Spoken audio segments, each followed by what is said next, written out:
ప్రతిక్షణం సమాజం కోసం మీ మిత్ర న్యూస్. బైరాన్పల్లి యావత్ తెలంగాణకు గర్వకారణం.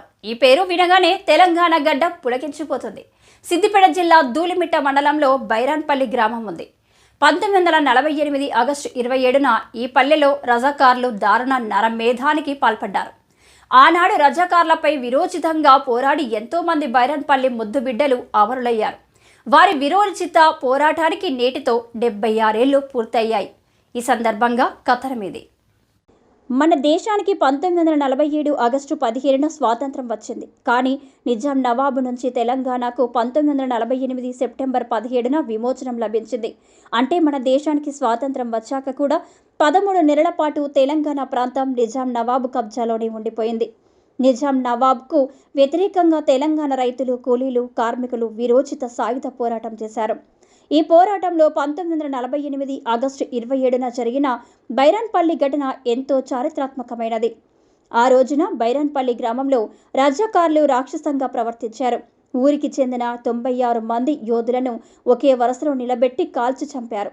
నిజాం సైనిక అధిపతి కాసిం రజ్వీ ఆదేశాలతో ఈ కాల్పులు జరిపారు. రజాకార్లు ఆనాడు తెలంగాణలోని గ్రామాలను లూటీ చేసేవారు.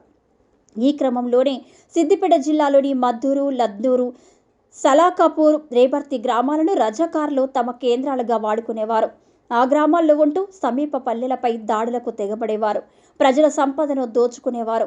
రజాకార్లను ఎదిరించేందుకు ఆనాడు ఎంతో మంది గ్రామీణ యువత కలిసి రక్షణ దళాలుగా ఏర్పడ్డారు. బైరాన్పల్లి, కూటిగల్, లింగాపూర్, ధూల్మిట్ట ప్రాంతాల్లో యువకుల రక్షణ దళాలు పనిచేశాయి. వీటికి కేంద్రంగా బైరాన్పల్లి ఉండేది.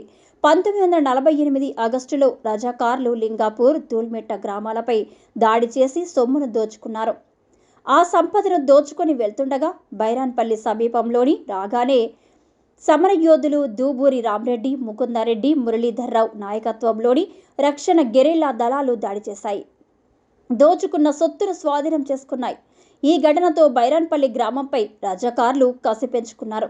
దీంతో బైరాన్పల్లి గ్రామస్తులు చుట్టూ గోడ ఏర్పాటు చేసి మధ్యలో ఉన్న ఎత్తైన బురుజును స్థావరంగా చేసుకొని ఊరిని రక్షించుకున్నారు. రజాకార్లు 2 సార్లు ఈ ఊరిపై దాడికి ప్రయత్నించి విఫలమయ్యారు. ఆ దళాల్లో పనిచేసే యువతను భయపెట్టే లక్ష్యంతో 1948 ఆగస్టు 27న బైరాన్పల్లిలో 96 మంది యోధులను ఒకే వరుసలో నిలబెట్టి కాల్చి చంపారు.